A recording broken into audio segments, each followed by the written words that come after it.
अगं ए मुक्ते,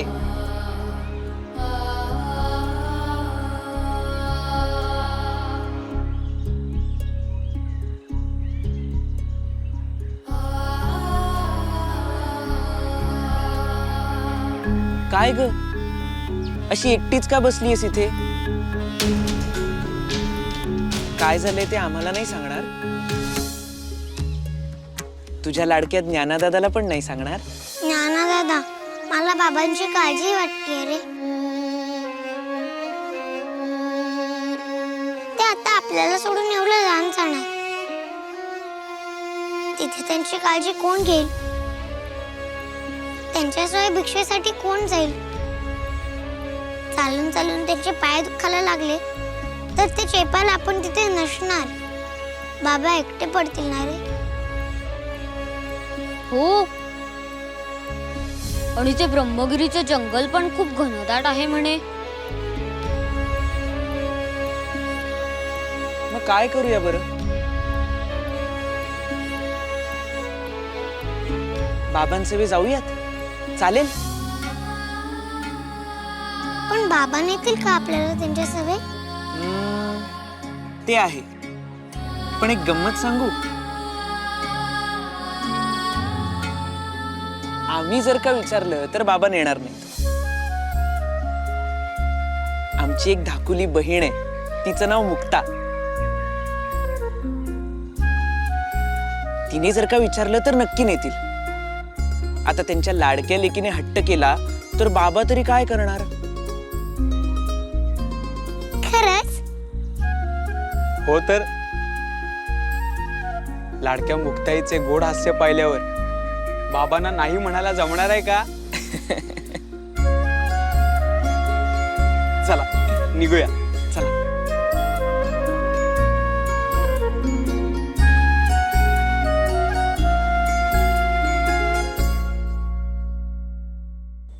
वा वा वा धनी, काय पण युक्ती काढली आहे तुम्ही. हा, हे फक्त तुम्हाला जमू शकतं. आता ते विठ्ठलपंत कुलकर्णी बरमगिरीच्या जंगलातून पुन्हा काय आळंदीत यायचाच नाही. इकडंच हरवून जाईल.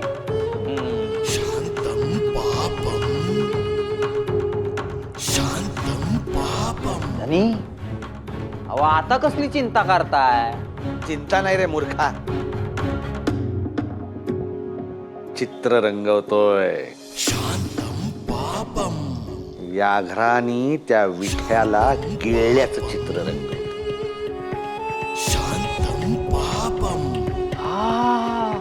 असं होय?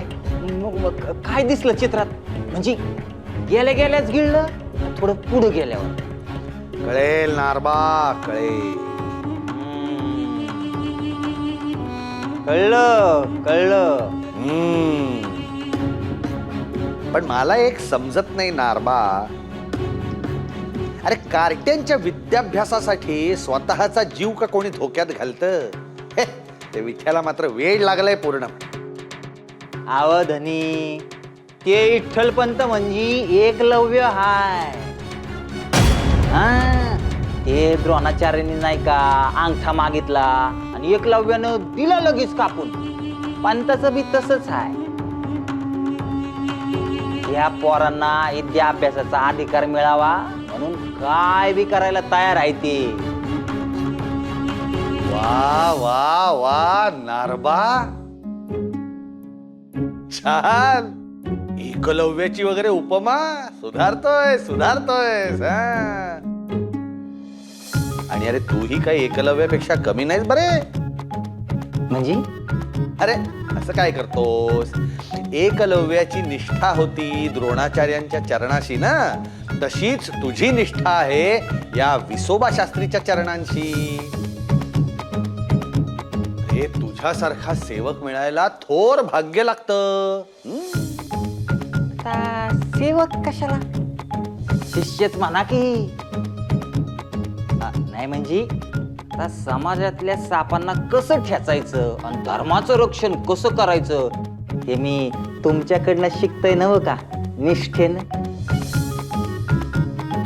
शाबास. आता त्याच निष्ठेने माझं एक काम करशील? काम झालंच म्हणून समजा. तुम्ही फक्त आज्ञा करा. हा तर तो विठ्या ब्रह्मगिरीच्या जंगलात जाण्या अगोदर तू जाऊन यायचंस. तो वाघ कुठे आहे, नक्की कोणत्या वाटेवरती आहे, त्याचा अदमास घेऊन परत. बरमगिरीला मी काय धनी थट्टा करताय ना हो गरीबाशी. आता त्यात थट्टा कसली करायची आहे? हा? अरे आत्ताच सांगितलीस ना गोष्ट एकलव्य आणि द्रोणाचार्याची.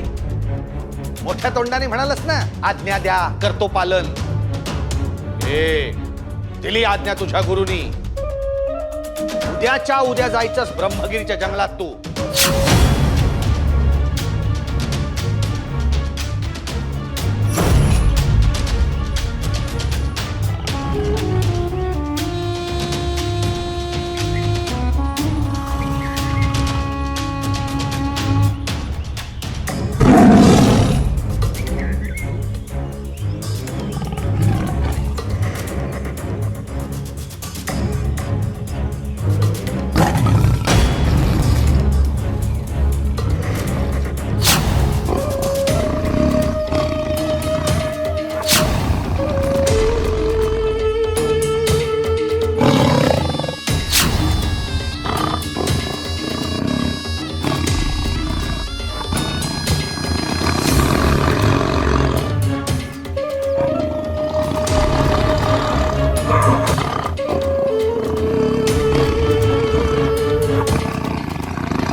अरे काय जागा हो, काय फेरफटका मारून आलास का ब्रह्मगिरीच्या जंगलात?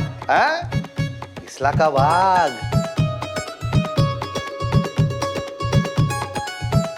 का वाघाने तुझ्यावरच हल्ला केला? कुठे होता वाघ? जंगलात गेल्या गेल्या होता का थोडा पुढे होता? आणि काय रे नारमा, जिवंत होतास का मेला होतास तू?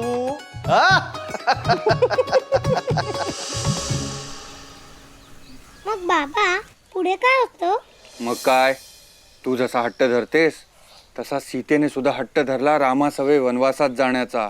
खरंच सीता सुद्धा माझ्यासारखीच होती. मग बाबा पुढे काय झालं? सीता खरंच गेली का रामासवे? हो तर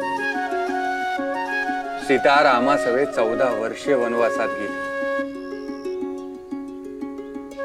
सोपान, मुक्ता, जा बरं निवृत्ती दादा आणि ज्ञाना दादाला बोलावून आणा. जा.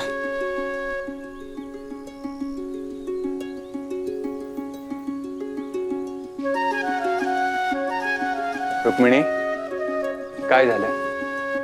काही नाही. आता आपण जाणार तर ज्ञाना आणि निवृत्तीला घराकडे लक्ष द्यावे लागेल. आपण? हो तर त्र्यंबकेश्वरी मीही येणार तुमच्या सवे. सारे भोग तुम्ही एकट्यानेच का भोगायचे? भोग कसले का? त्र्यंबकेश्वराची यात्रा करायला मिळते आहे, हे भाग्यच आहे की माझे. मग मलाही मिळू देत की हे भाग्य.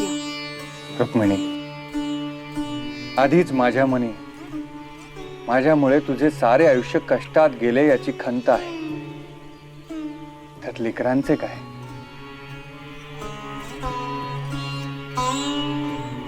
तुम्ही आत्ताच मुलांना राम सीतेची गोष्ट सांगितलीत ना, ती काय पुराणातली पानं उलटण्यासाठी आणि मुलांना रमवण्यासाठी सांगितलीत का? त्या गोष्टीतून आपणही काही शिकायचे असते आणि ते आचरणात आणायचे असते, हे मुलांना कळणे खूप गरजेचे आहे. आणि आपली मुले समजूतदार आहेत, ती समजून घेतील. गुणी येतो आपली लेकरं. मग तुमच्या त्या गुणी मुलांनाही न्या ना तुमच्या सवे. हो आई.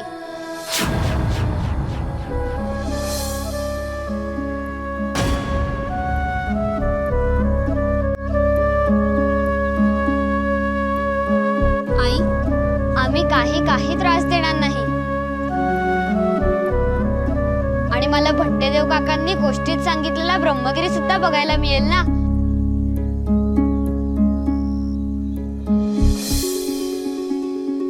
आणि बाबा तिथे फुलांचं मनही आहे ना. मी रोज एक फुल डोक्यात नाळेन, फुलपाखरांचं एक खेळेन, बागडेन.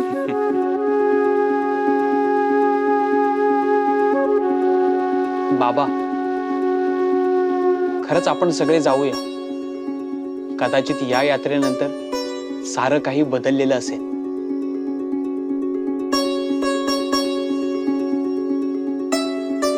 आई, बाबा, तुम्ही दोघेच गेलात तर जीवाला घोर लागेल. तुमच्या सवय आम्ही आलो तर प्रत्येक क्षण आनंदी होईल.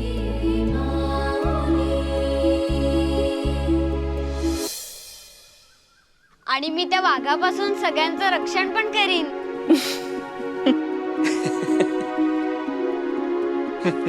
आणि मी पण. नाही, मी बरे बरे, जाऊया आपण.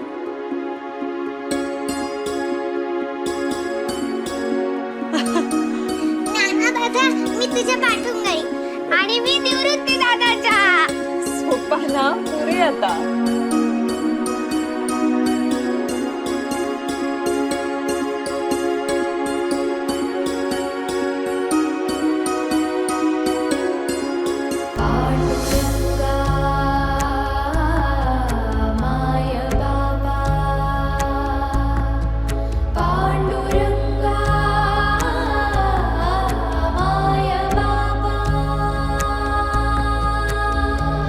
अहो धनी, काय पण करा, पण मला त्या ब्रह्मगिरीच्या जंगलात नका धाडू.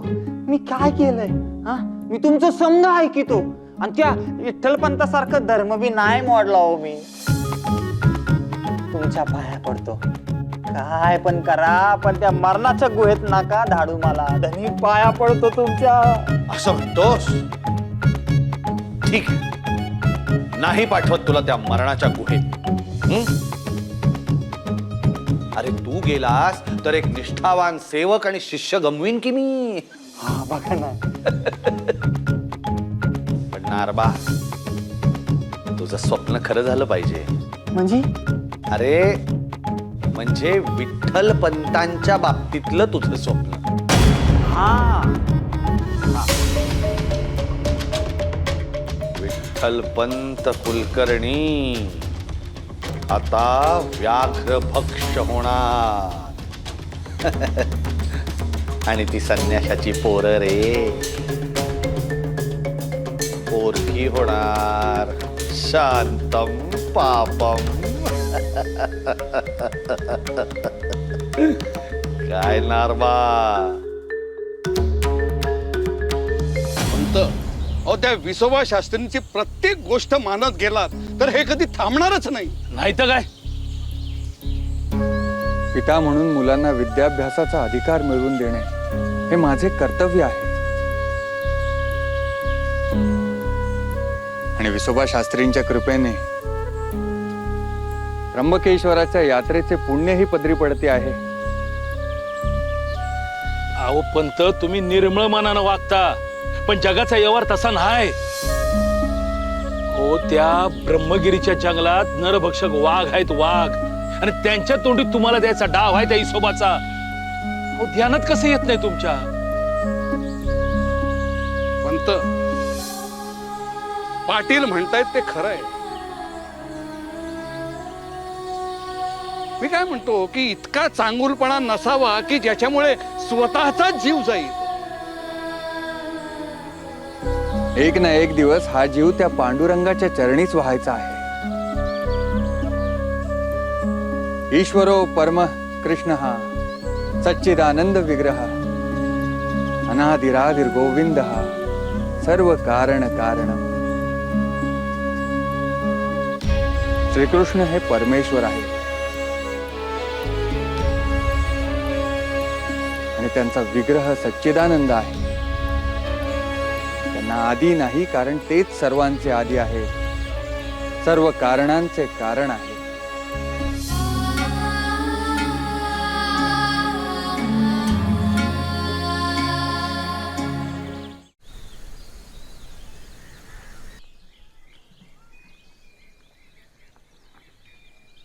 पंतांचं मला काही कळेनासच झालंय हो.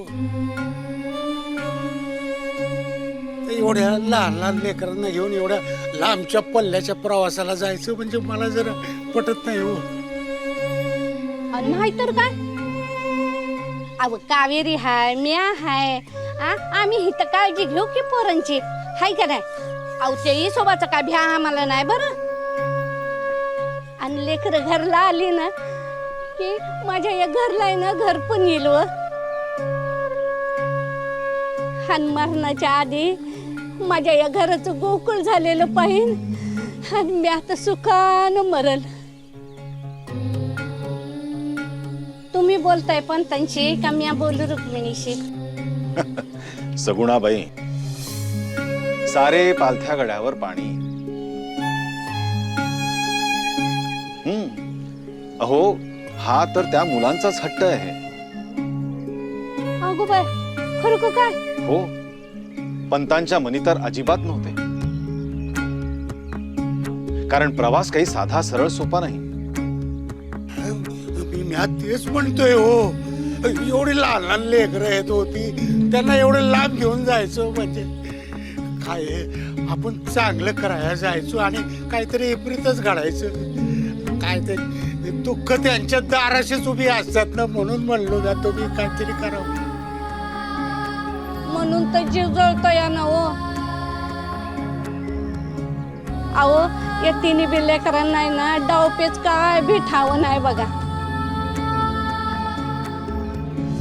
ह्यो आपला निवृत्ती, अहो त्याच्यामध्ये तर समजे इटलपंतांचेच गुण उतरलेत बघा. आणि माझा ज्ञाना तो तर एकदम साधा भोळा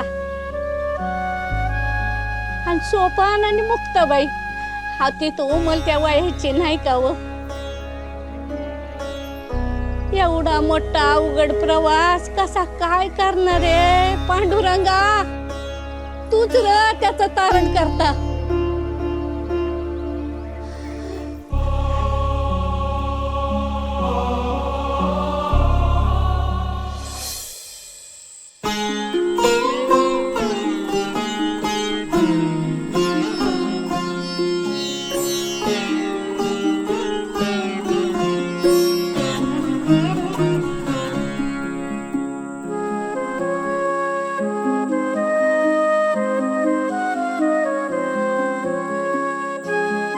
पांडुरंगा, आम्हा साऱ्यांचे त्र्यंबकेश्वराचे दर्शन व्हावे ही तुझीच इच्छा असेल. म्हणून तर आम्हा सवे घेऊन जाण्यासाठी हे तयार झाले. आता तुझ्यापाशी एकच मागणे आहे, हे प्रायश्चित्त पूर्ण होऊ देत. आमची यात्रा सुखरूप पार पडू देत. नाही नाही, मला आमची चिंता नाही रे. आमच्या सगळे लेकरे आहेत ना, त्यात जाताना भले मोठे घनदाट जंगल. अगं बाई, पण एवढ्या घनदाट जंगलामध्ये भिक्षा कशी मिळणार? लेकरं भुकेनं कासावीस होतील. सोबत घेऊन जायला घरी शिदाही नाही. पांडुरंगा, तूच काय तो मार्ग दाखव बाबा. सारी चिंता तुझ्या चरणाशी वाहते.